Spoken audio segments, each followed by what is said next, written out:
അങ്ങനെ നമ്മൾ ബിന്ദു ചേച്ചി വീണ്ടും ബാംഗ്ലൂരിട്ട് തിരിച്ചു പോകാൻ പോണു. വെള്ളിയാഴ്ച വരെ കാണത്തുള്ളൂ. വെള്ളിയാഴ്ച പോവും. പിന്നെ ഭക്ഷണത്തിനൊക്കെ ഒരാളെ അവർ 2-3 നേരമൊന്നും കൊടുക്കില്ല, ഒരു നേരമൊക്കെ കൊണ്ടുവന്ന് ഭക്ഷണം കൊടുക്കും. ഇവിടെയല്ല, ബിന്ദു ചേച്ചി പോയ ഉടനെ ഇവർ ഇവിടെ നിന്നൊക്കെ അങ്ങ് പോവും. എന്നിട്ട് വേറൊരു സ്ഥലത്ത് നിൽക്കും. അവിടെ വലിയ കുഴപ്പവും ബുദ്ധിമുട്ടുകളൊന്നും ആരും ഉപദ്രവിക്കുന്നൊന്നും ഇല്ലെന്നാണ് ചേച്ചി പറഞ്ഞത്. പിന്നെ ഇനി വരുമ്പം അങ്ങ് മെലിഞ്ഞു പോവും, അത് വേറൊരു കേസ്. ഫാനുമൊക്കെ ഇട്ട് ഉറങ്ങുക.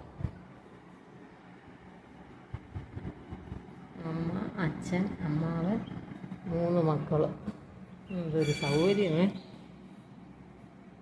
ആർക്കറിയാമെന്ന് ഞാൻ ചെയ്യത്തില്ല. ആ ഒരു വിശ്വാസത്തിലല്ലേ അവരെയൊക്കെ കിടക്കും.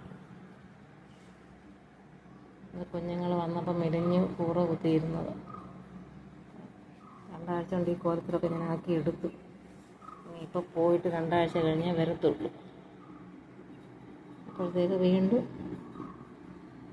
ഭക്ഷണമൊക്കെ കിട്ടും, എന്നാലും എല്ലാം കൊടുക്കുന്നതൊന്നും കിട്ടത്തില്ല.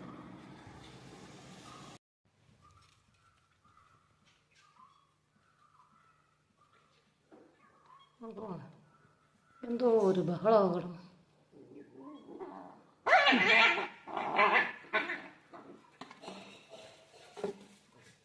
ഒരു കുപ്പിയും ഒരു തുണി നോക്ക.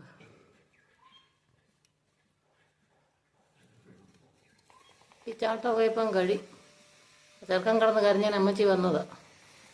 കണ്ടോ, വഴുക്കുറേ വന്ന അമ്മ.